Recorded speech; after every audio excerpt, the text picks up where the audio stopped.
Hi, I'm Peter and today I'm at Wellhouse to check out this Mitsubishi D2, or is it a Delica? I'm never quite sure. It's also going to be badged as the Suzuki Solio, and it's going to be the Solio that Wellhouse will probably be bringing in the majority. Now, it might look like a compact K car, it's not. It's a 1.2 litre, it's 90 PS, automatic gearbox, petrol engine, so super frugal, super easy to drive, and it's only 3.7 metres long, but packs in a proper full camper van conversion. So let's take a closer look at that now.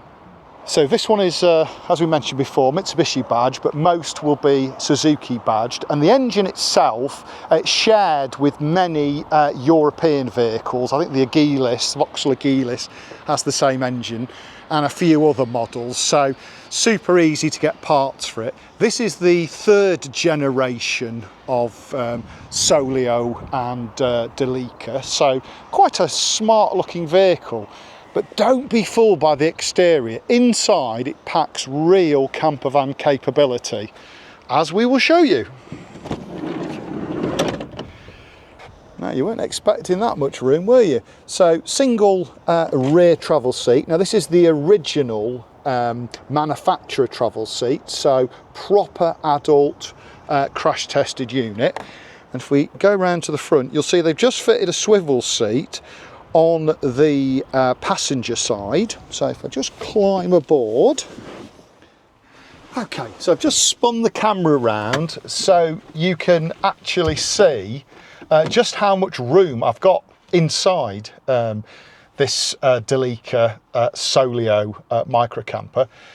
Loads of headroom, even with the seat rotated.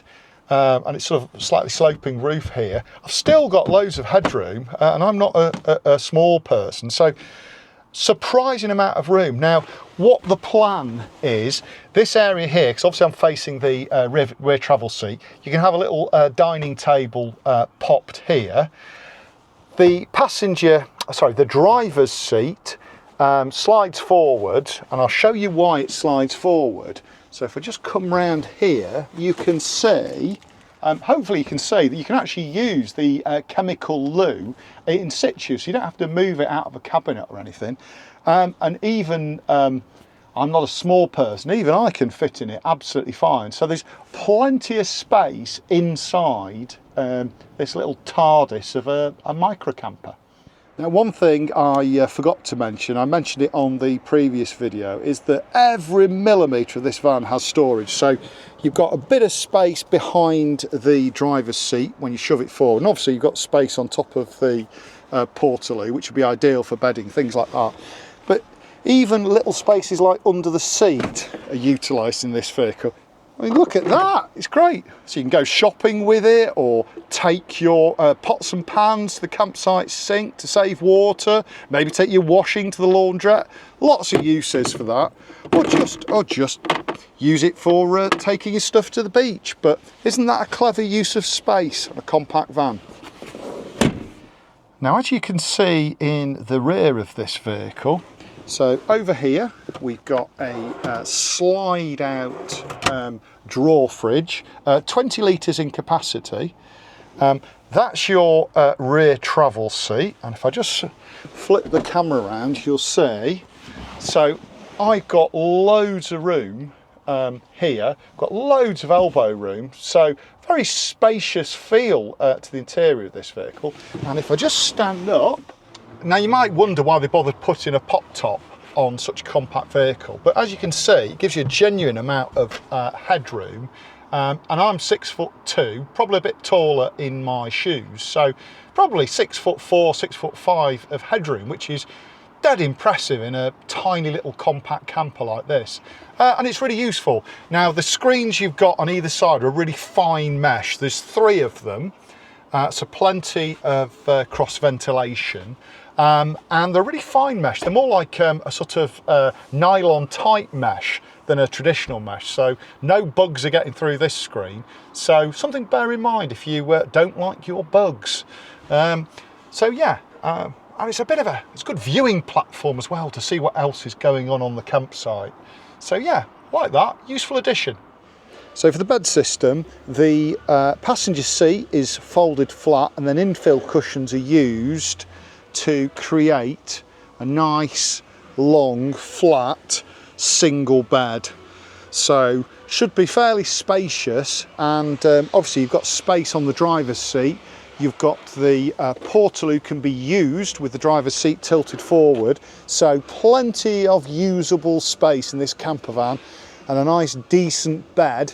And more importantly, you're next to the fridge and all the controls, so if you get a bit cold in the night and you want the heating on, or you fancy a cold drink, it's easily at hand. So quite a lot of thought's gone into this one. Now they've crammed quite a lot into these cabinets, and just to show you how it all works, I think it's probably easier to flip the seat down. Now in bed mode, there's going to be padded cushions which go on here, but as you can see, it goes super flat, and you can see how convenient it will be for the bed area. Now if we just jump back over here, they've hidden all the electrics and all the sort of services in this panel behind your head, and it's got a full touch screen with all your usual functions. So lights, checking the power, outside temperatures, lots of goodies there to play with.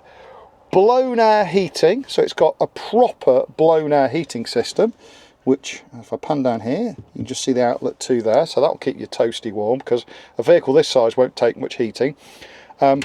Fridge control over here, your various light switches, and the usual well house power outlets. So main socket, which will work when you're on a hookup, 2 USBs, and a 12 volt cigar style socket. So yeah, lots of great function there. Now you might have noticed this little tiny door here, and that's for your removable water tank. So nice and easy to take that to a campsite tap and fill it up, and nice and easy to clean or remove from the vehicle in winter. So thoughtful bit of design.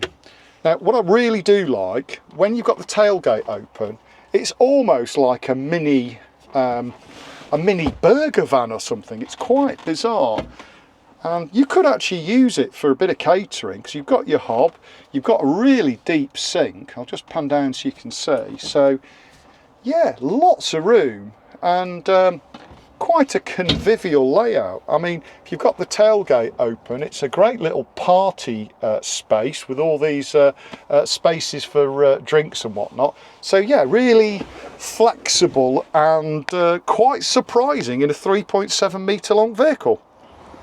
So if we just head to the back, down here you'll notice you've got your mains hookup point in the bumper. And then if I just lift this up, now they opted to do without a large storage space at the rear. With it being such a compact vehicle, there's lots of other storage places inside.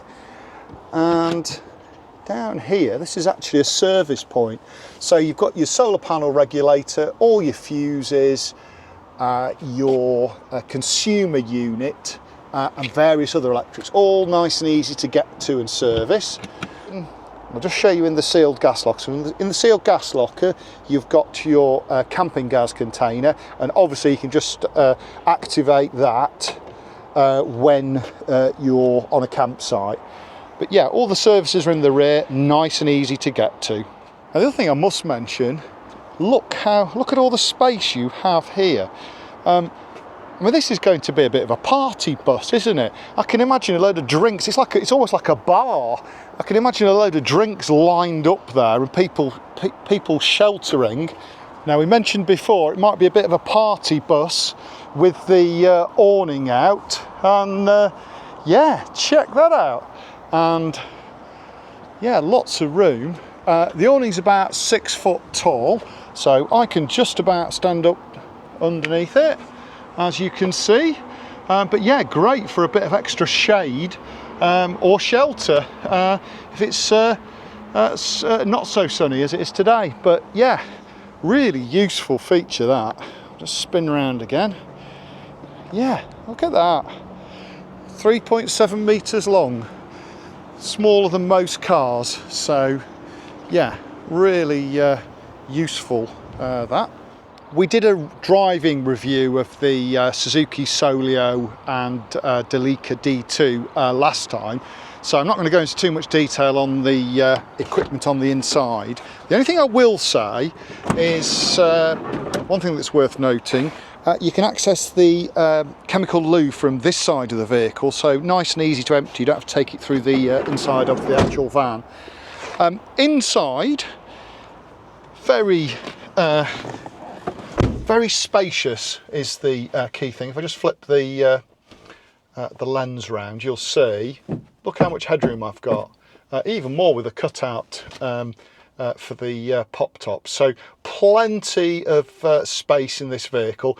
Very car-like drive, and it's not a K car, so it's got that 1.2 litre 91 PS engine. So quite a nippy thing, especially with the automatic gearbox. I'm just going to fire it up, mainly so I can get the aircon working. Sorry, I'm just wondering where that van's parking. So yeah, let's get that fired up. Oh, it has been fitted with a UK spec alarm, so I'll just fire it up. There we go. Oh, lovely cool aircon. Right, I'll just turn the camera around to show you some of the bits they've added.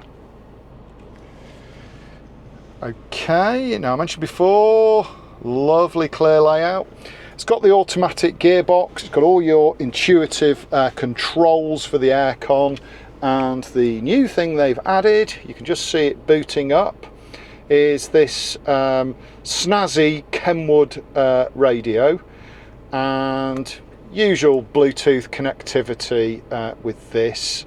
I believe, let me just check, where are we? Agree. I believe it has navigation as well, but let me just check. DAB, back to home, where's the home page? There we go. So yeah, it's got your navigation built in, and also, if you stick it in reverse, they've managed to integrate the reversing camera into that screen, accompanied by a typical Japanese bleep. So nice and practical. So hopefully that's given you a bit of an insight into the new Suzuki Solio and Mitsubishi Delica D2 camper van. As I mentioned before, most will come in as a Solio.